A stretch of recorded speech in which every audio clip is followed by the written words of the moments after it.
Hi guys, welcome back. I posted my intro on boundaries today and I've already had a request. So I'm adding this one right now. And that is, what do you do when you have somebody in your life who is bipolar or borderline and you're really struggling with the boundaries? Takes it to a different level when somebody has a challenge within their own security and solidity within their mental state and their emotional state. And it's a tough one because when someone is at some point of their emotionality with bipolar or with borderline, they're not seeing you probably as you are, because they're viewing it as you doing something toward them or you're not loving them. And it's pretty hard when they're in a very strong emotional state for them to hear anything other than they're cycling. So the best thing you can do is to say, we need to wait till we can calm down. This isn't the best time. I do want to hear your thoughts and your feelings, but right now it's really, really big or really huge. You've got to take care of yourself. And the person who's struggling in a moment of bipolar or borderline, that they're not able to take care of themselves, and so they're looking to you to take care of them. But because you have a different awareness than they do of what's going on, you have a different way of viewing the way you are being than the way they think you're being, it's problematic. One of the most important things to hold on to is their reality is their reality.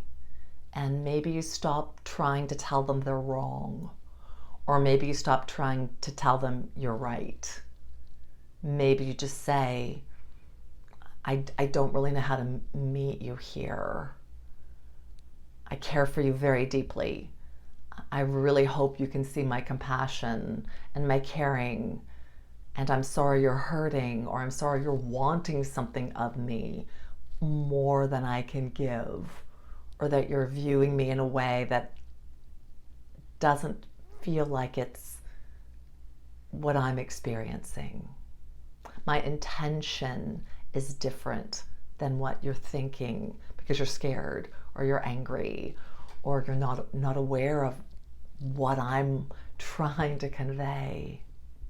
It's really hard working with somebody when they're at an agitated state or a very depressed state in either bipolar or borderline, because they're viewing you as being against them. They're viewing you as being destructive and damaging and hurtful. And so you really, as best as possible, want to wait till they come down from that emotional state and kind of let them just cycle and spiral and spew a little bit because they need to get it out. Most people, after they're out of the heat of a borderline crisis or a bipolar crisis, will realize the things that they were thinking or feeling aren't quite true. Oftentimes they don't even remember what they've said. It's kind of like interacting with somebody who's very, very intoxicated, and they're screaming and they're yelling and they're telling you horrible things, and then the next day they don't even really remember what they've said. It's very similar oftentimes with someone who is in a cycle of bipolar or borderline. They're really not going to be open to any kind of connection to what your experience is, because they're so overwhelmed by what's going through their head, through the fear that's going through their head that they're not safe, that you're not safe, that you somehow are victimizing them. And so as much as possible, I try to get small. I sit down on the floor and say, I'm not trying to hurt you, and I really want you to be okay.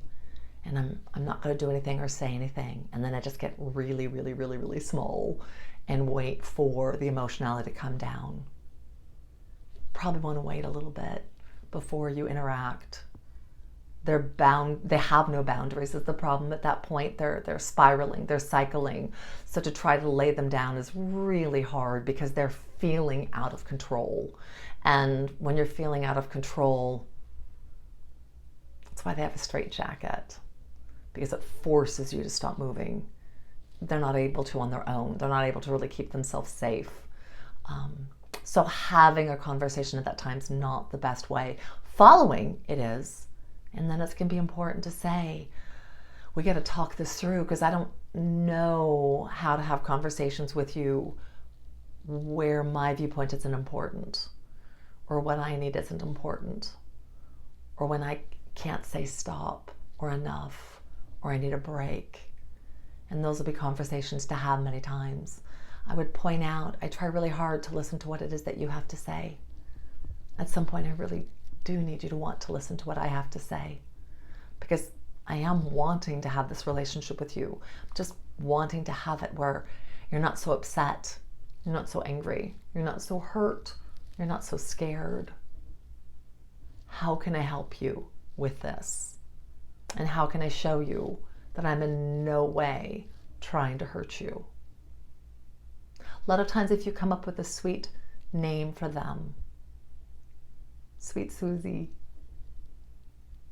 it's their little child that's acting out. It's their little child that's rebelling.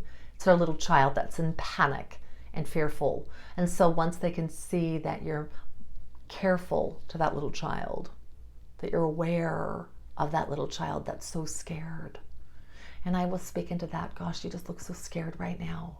I'm so sorry, this is so hard. Let me just sit here and be small. And you let me know what you need in this moment. Otherwise, I'm just going to be quiet, because I don't want to be doing anything that's going to make it harder for you. Sometimes you have to set really strong boundaries. I can't have you in my life right now with the way you're viewing me or the way you're interacting with me. And you're going to have to make those decisions as you walk through with that individual.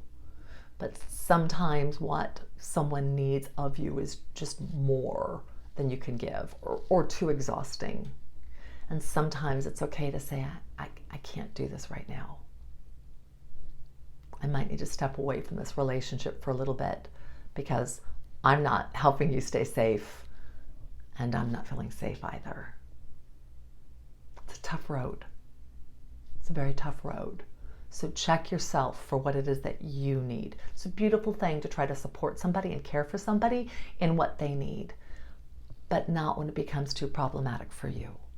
So check in with yourself. And I'd love to hear any specific questions you have about this, and I will try to address them. Blessings.